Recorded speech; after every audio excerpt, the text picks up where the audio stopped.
Today, we're going to pull back the curtain and take a deep dive into the hidden forces that, well, pretty much run your life.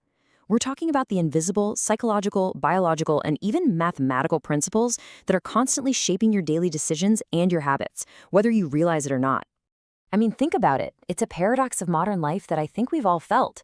An entire evening can just evaporate while you're scrolling through a digital rabbit hole.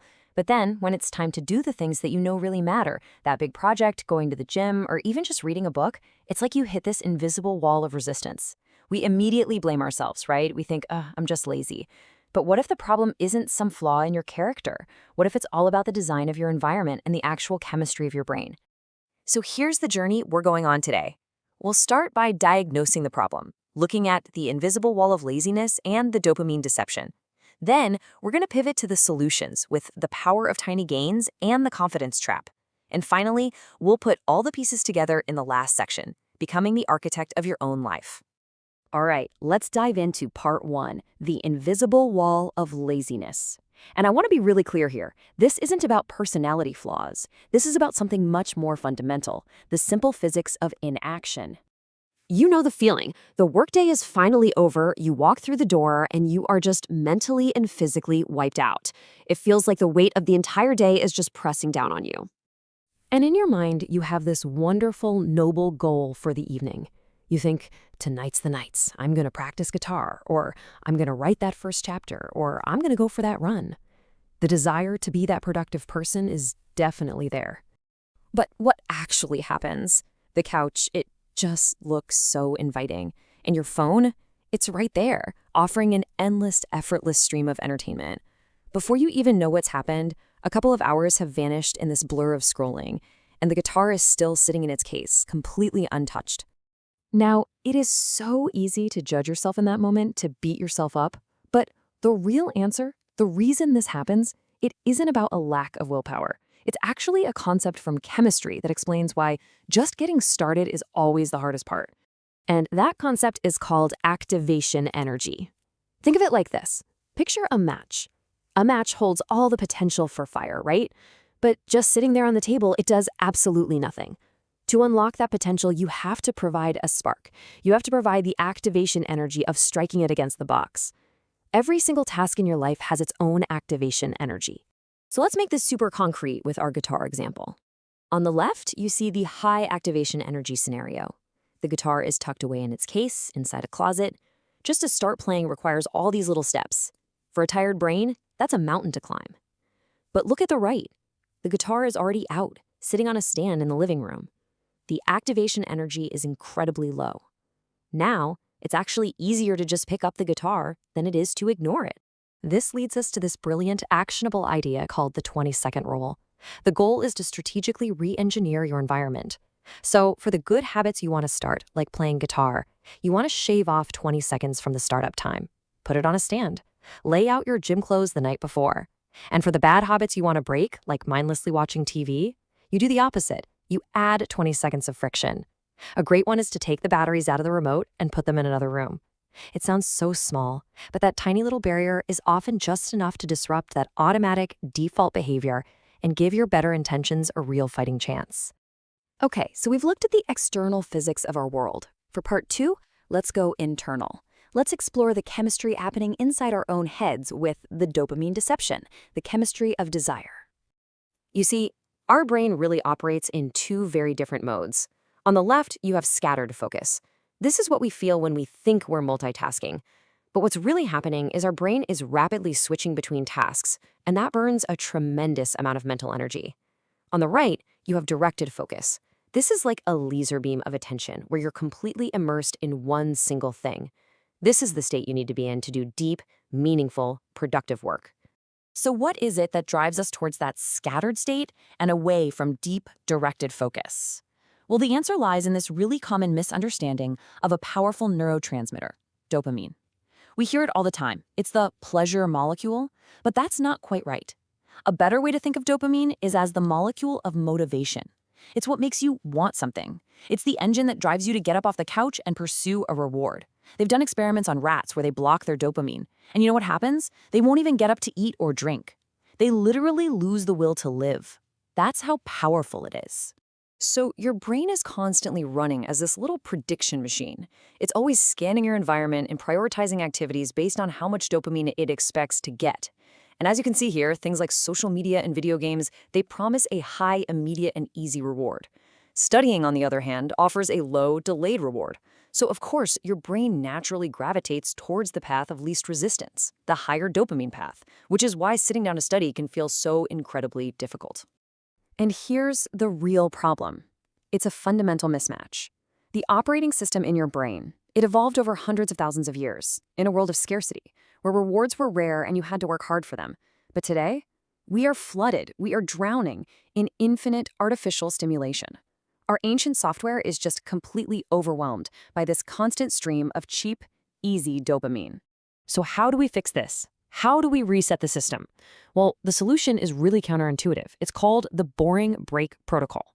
When you take a break from deep, focused work, the absolute worst thing you can do is pick up your phone. That's not a break. That's like finishing a marathon and then deciding to do a bunch of burpees to rest. You're just switching from one high stimulation activity to another. Instead, you have to do something that is genuinely, truly boring. Stare at a wall. Look out the window. This allows your dopamine receptors to actually reset and your mental energy to truly replenish, which makes it so much easier to dive back into that difficult task. Okay, now that we understand the forces working against us, let's pivot. Let's move to part 3 and explore an incredibly powerful solution, the power of tiny gains. This is all about the mathematics of momentum. To really get this principle, let's use a simple analogy. I want you to imagine an ice cube sitting on a table in a very cold room. The temperature is 28 degrees Fahrenheit. Now you begin to slowly heat the room. That effort you're putting in, that's the heat. The temperature starts to rise, 29 degrees, 30, 31. But from the outside, it looks like you're failing. You're putting in all this energy, but the ice cube is still just a solid block of ice. Nothing has changed. This is the most frustrating phase of any new habit or skill, that period where your consistent effort seems to yield zero visible results. This is where almost everybody quits.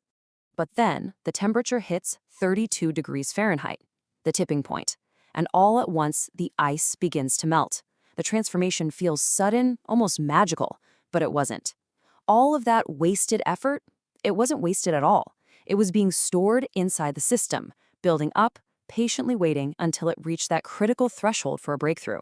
And this isn't just a nice story. This is the magic of the compound effect, and there's a real math behind it. It feels so slow and invisible at first, but the results are absolutely exponential. If you can manage to improve by just 1% every day, a totally insignificant amount, right? By the end of 1 year, you won't be 365% better. No, you will be nearly 37 times better.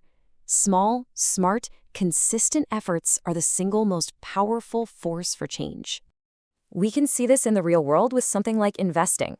Let's say our friend Bob saves and invests $10,000 a year. In year 1, he just has his savings.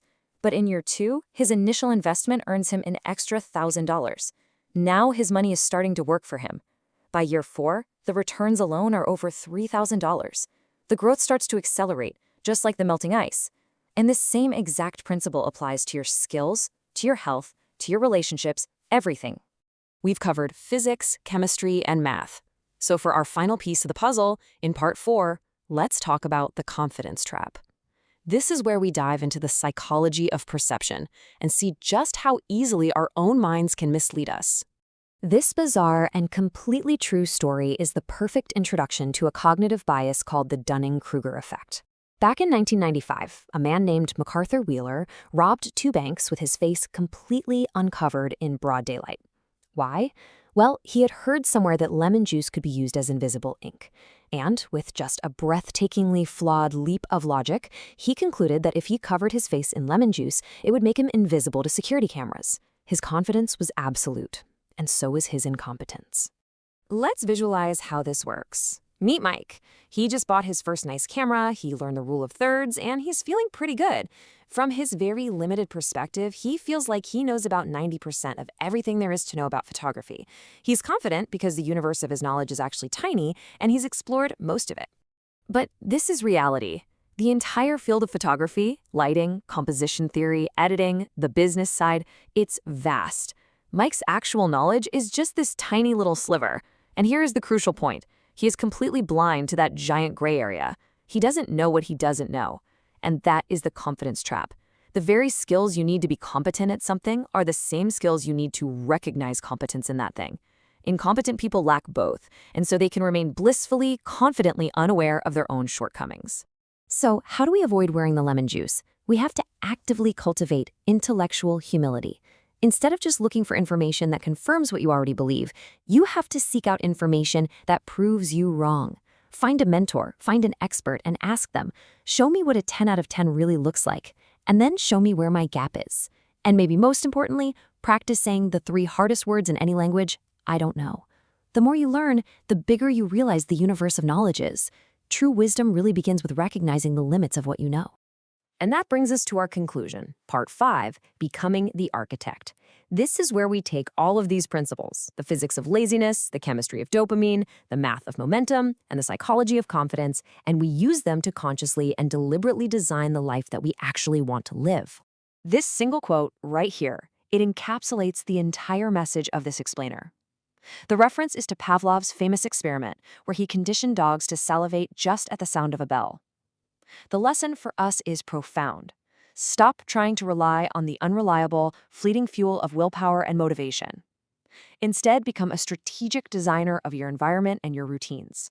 Create the triggers, the systems, the bells that make your desired behaviors automatic, the true path of least resistance. In the end, it all comes down to this. A great life is not the result of one giant leap of faith or some heroic act of willpower. It's the result of 1,000 tiny, deliberate choices, compounded over time. The ice cube doesn't melt all at once. It starts with one single degree of change. So the question I want to leave you with is this. What small 20-second adjustment will you make today? What 1% improvement will you commit to? What invisible force will you decide to harness? Your future self is waiting to find out.